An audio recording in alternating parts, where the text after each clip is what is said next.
Good evening. News anchor, better known as Phil Daly, so-called game reviewer and talker of games going by the moniker Frogman, is still at large. Last seen skulking the local area and talking about different drugs. Not selling them, but it's still menace behavior as far as I'm concerned.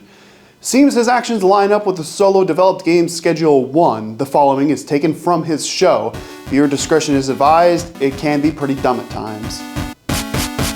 Schedule 1 was released on March 24th of 2025, developed by TVGS, better known as Tyler's Video Game Studio. You were tasked with selling drugs to the town to grow your drug empire, but that's getting way too ahead of ourselves. We need to do the tutorial first. As the game starts up, there's a message that says to not replicate anything that is done in-game. Oh man, does this have an anti-drug message? That's fine to have and great to place at the start, but I don't want people thinking that this is the greatest anti-drug message out there, because I made the best anti-drug message out there. Oh my gosh! Bobby shouldn't have been using the weed!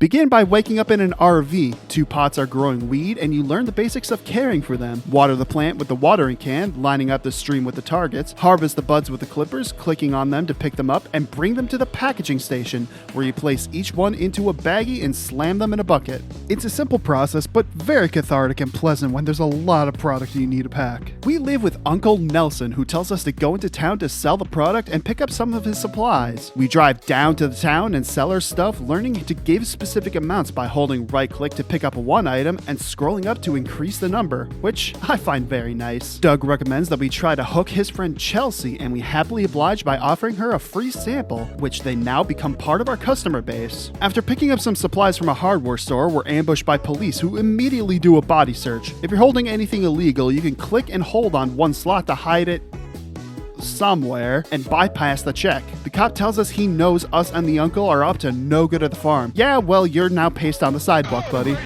Get to the supplier in a very calm fashion. See, Tyler told me not to do drugs.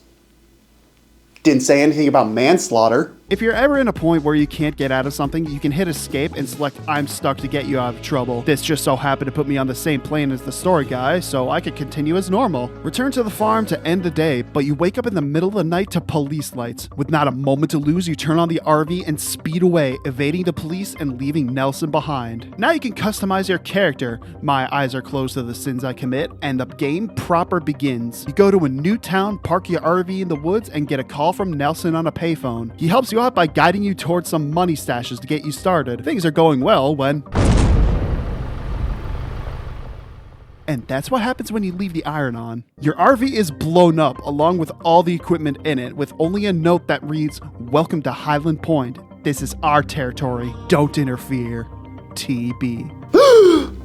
Tuberculosis? Needing a place to sleep, you're guided to a nearby motel where you can rent a room for the week for $75 altogether now. Wow, I wish my rent was that good. Nelson gets you in contact with a supplier that will sell you different weed seeds. At first, you're limited to both in how much you can buy and the amount of seeds you can get. They arrive in a random location via dead drop. To pay off the supplies, you need to place money in the dead drop location to settle your debt, but buying more and paying quickly will get you reputation, allowing you to buy more stuff and eventually arrange a meeting where you can buy as much as you want. After you're introduced to the supplier, the game pretty much opens right up. You're free to go around and do as you please. The main way to make money is by selling drugs, so you'll need the equipment for it, which you might have if you're sly enough to pick your stuff up before the explosion. You go around giving free samples to people to build up your customer base, and before you know it, bam, 20 hours have gone by and your family's dividing up your belongings. It's a very simple loop, but really effective. From the little things you do to prepare the product, haggle with the customer to get a better price,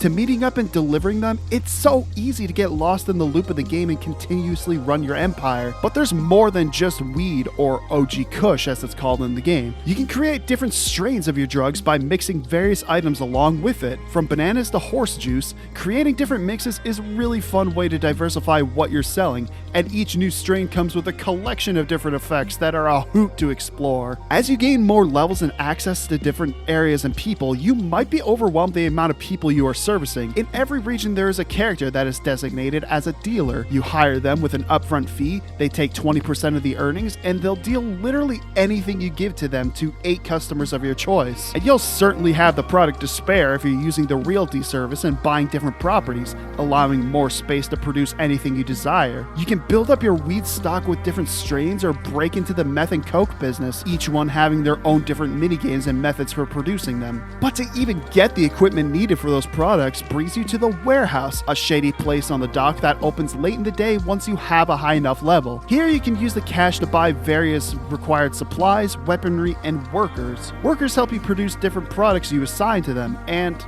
I'll be honest, they're a bit of a mess. I tried to get them to fully automate weed production, but kept running into bottlenecks where they would only package one specific thing and I'd have to step in and manually fix it. They're a little clunky and cost a lot of money to maintain, but when they work, it's so nice to have a constant supply of items to distribute. Helped by the vehicles you can get for extra storage, you'll be a drug dealing machine. A cool feature of the vehicles is if you have a product in their storage, you can actually use that storage when you get out and deal near it. Although the range for it is rather generous to say the least. Man, I tell you what, dealing drugs has never been this fun.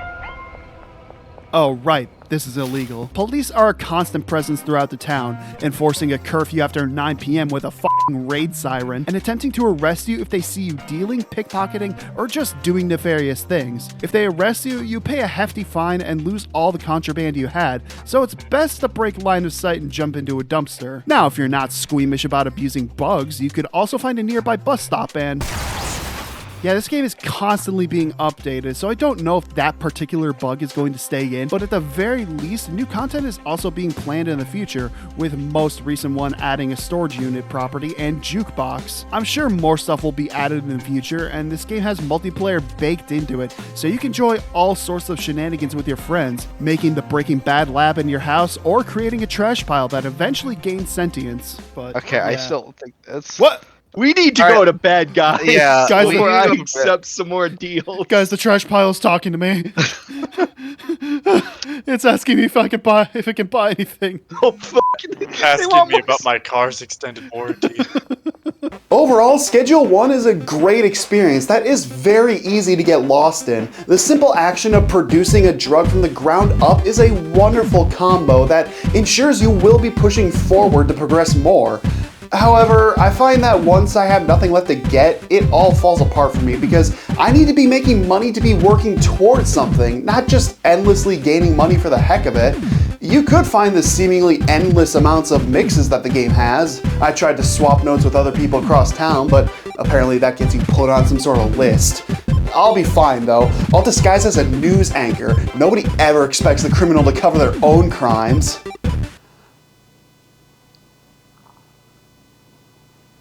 Fuck it, I'm already in deep. Did you know that Vader means daddy?